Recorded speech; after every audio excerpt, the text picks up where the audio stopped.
What's up, fam? Will somebody tell me how an Umar Johnson,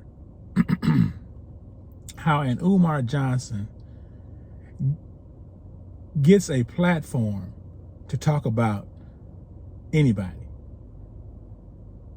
Now, we're going to deal with Deion Sanders and some things that he said about Deion Sanders while he was on the Breakfast Club. But will someone explain to me, please, how does an Umar Johnson get to talk about anybody, given his background and history?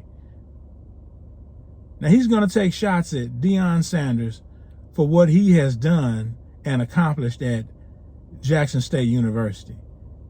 And of course, we all know now he has moved on to the Colorado University. And now he's getting flack from Umar Johnson about this? Are you kidding me? Umar Johnson? Dr. Umar Johnson. These are some things that he had to say about Deion. Take a listen. Talk to me about Deion, Dr. Umar. Mind you, before you get into it, Charlemagne gave Donkey today to people that would criticize him. I know. That's right. And I'm coming right at him. Let's go. Let's go. I'm coming right at him. Let's go. More lashes. I'm coming right at more lashes.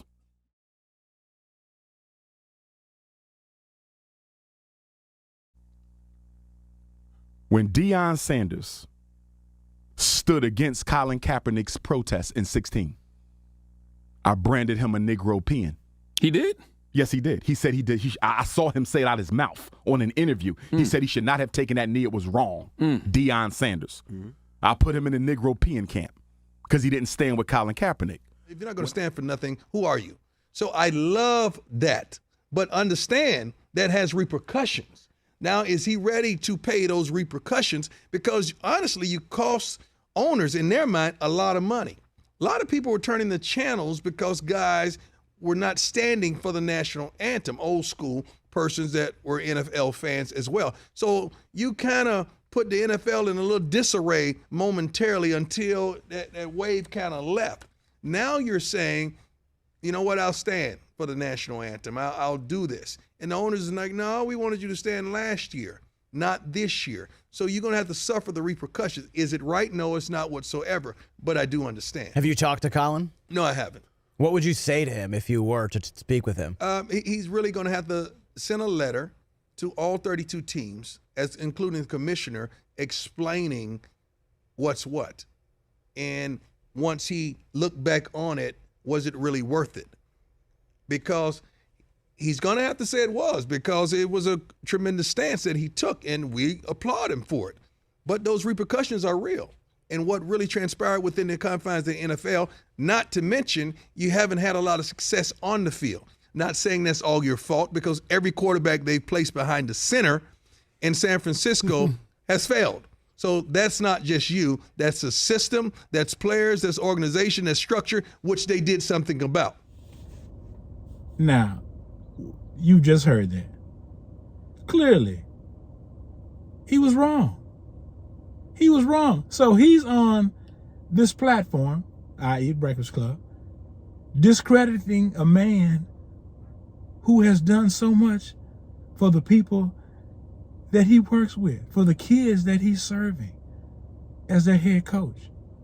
The man is doing more than some, namely Dr. Johnson.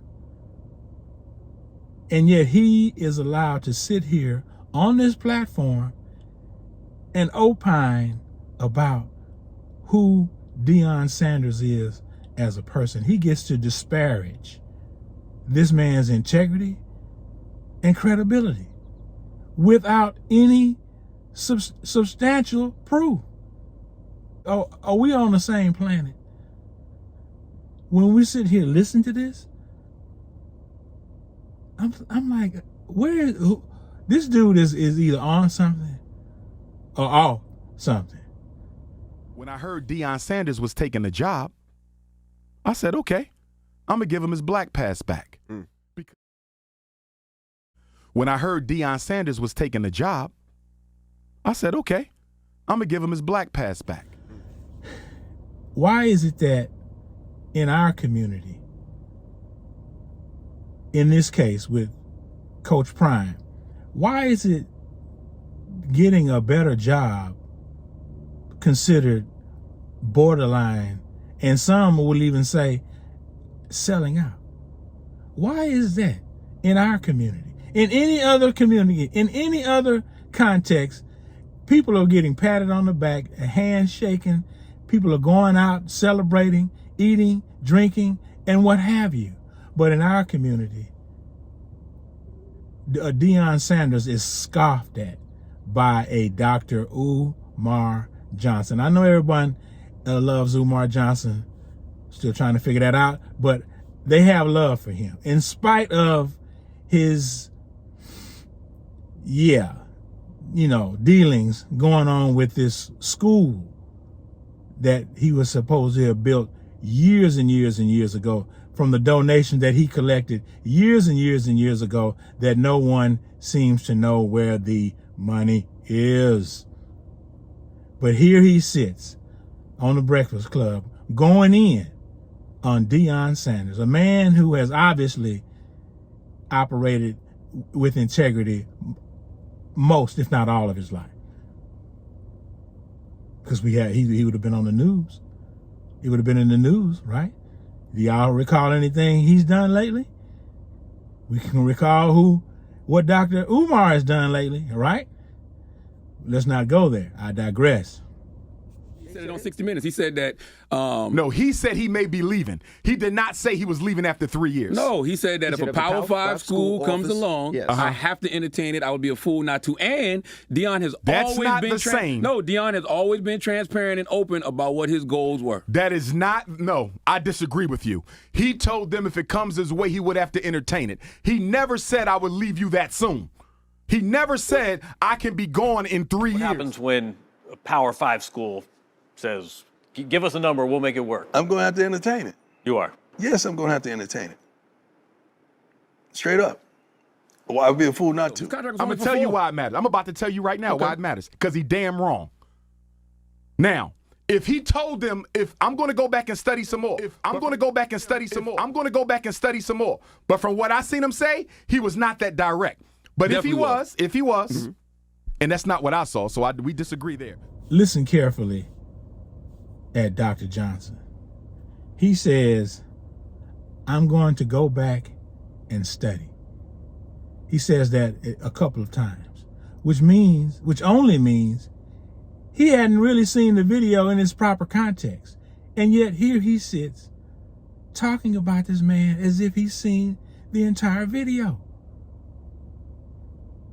Charlemagne is trying to tell him, hey man, that's not what the man said. He said, that's not what I heard. Have you ever been a victim of that? Someone says you said something. Now, they may have taken you out of context, obviously, but that's a conversation to have with you or the person you having this issue with before you go live. This man went live on the Breakfast Club going in on Coach Sanders about some stuff he says he hasn't thoroughly looked at or covered. And we're sitting here consuming this as if he's speaking from a standpoint of knowledge. What is the world coming to, people? People, we have to be better than this. Now, we know who this man is, and we feel like we know what he may be about. Some will give him a pass. He hasn't impacted my pocket, so I just look from the sidelines and laugh. Okay, for those of you all who are near the Delaware area, around the way, much love to y'all, man. I don't know how y'all doing it. I don't know how y'all keep pulling it out with this cat, man. On our end of the block, bruh, we're trying to hold it in. It's so funny. We're trying to hold it in down here. What happens when a Power 5 school says, give us a number, we'll make it work? I'm going to have to entertain it. You are. Yes, I'm going to have to entertain it. Straight up. Well, I'd be a fool not to.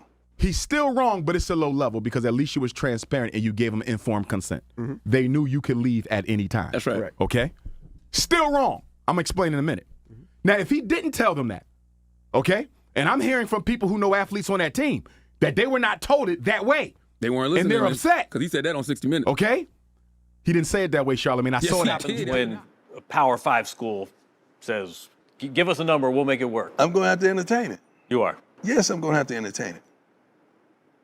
Straight up. Well, I would be a fool not to. Straight up. Well, I would be a fool not to. Then he goes on to say that Coach Prime used and abused Jackson State in order to get a Power 5 job opportunity. This man came out of his own pockets, of his own salary that he was being paid at Jackson State to finish some facilities that were supposed to have been built before he got there. The situation at some of these HBCUs, as we saw with Ed Reed in Bethune-Cookman, is a travesty. It's a travesty. And he was going there to make an impact, not only in the kids' lives, as he coached them, as he directed them, as he challenged them to be young men on and off the field, to be professionals on and off the field, to go to class. You're not just here to play football, son. You're a student athlete. You're going to have to do more than just practice, son. That's only part of your journey while you're here at Jackson State. He challenged those kids. And here you have Dr. Johnson saying that all that was done so he could get a job at a Power 5. And which brings us back to square one. So what if it was the case? Not in terms of using that. When you come to a place in life, you want to leave it better than you found it. Let me say that again. When you get an opportunity to impact someone's life positively, as coaching does, coaching is a rewarding opportunity for those of you who have ever done it or those of you who aspire to do it. Coaching is a rewarding opportunity. The amount of lives you can impact is innumerable. Not just from a coaching standpoint. You got fans, you got people watching on TV, you got people watching all over the world. Because when you win and really, really win, you can see how much more attention is garnered from that situation. Look at all the relationships Deion was able to establish when he started winning at Jackson State.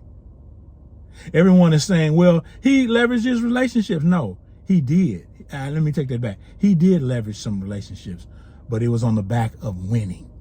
He had to win in order to garner those relationships, to foster those relationships, to nurture those relationships. He had to win. Don't get this twisted, people.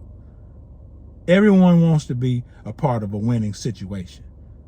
All of these companies, because everyone is around that situation. When people start winning, look at how many more friends you come up with. Look at how many more people come into your life. Think about that. And he wasn't doing it for his own personal gain. Deion said he was doing pretty good before Jackson State. So he wasn't getting this for the bag. Deion said he don't chase the bag chases him. Exactly. Now, if he did not do it that way, that automatically means that Deion Sanders abused, exploited in HBCU Jackson State just to be given an opportunity to show predominantly white institutions that he could coach. If he only used them as a stepping stone to getting a job at a white college, he was dead wrong. Deion did something that very few coaches are able to do. He leveraged his relationships. Skip, no football team had more uniforms than Jackson State except the University of Oregon. Under Armour, every single week, they got new helmets. They got new unis. He did this with Walmart. He took $150,000 of his salary and helped finish building the facilities. Abused,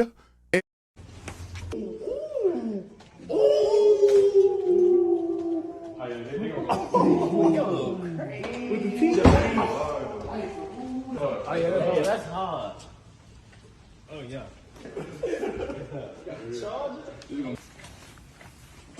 gonna be full training room.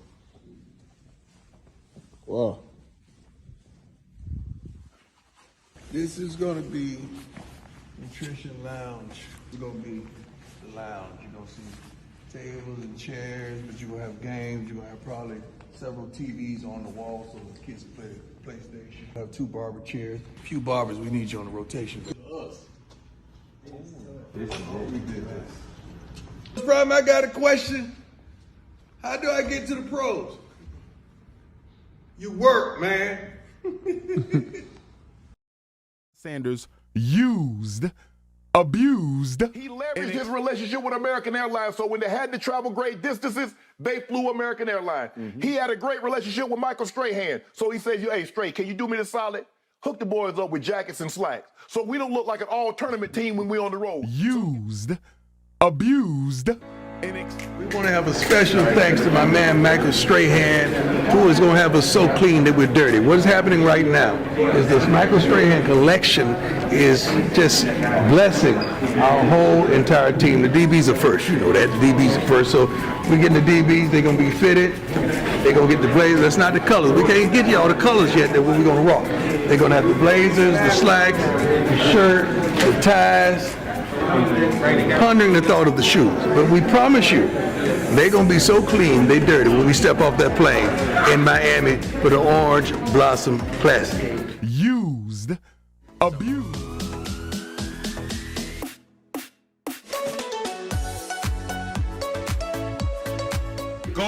Shout out to Michael Strahan for stepping up to the plate when asked by Coach Prime. I'm sure there were others that could have helped out. And I'm not going to necessarily point fingers, but there are people out there that call themselves wealthy that we know that could have reached out and given a hand to this situation, but they didn't. Why? We don't know. And it doesn't matter to me, but I marvel at those who try to say stuff about this man who gave out of his own pockets. Who's coming out their pockets for 150 racks to finish a facility where you work at? Who's doing that? Who's leveraging relationships, their personal relationships with businesses, to get a practice field built at the university where you work at? Who's doing that? Yes, we're in unique times with Coach Prime.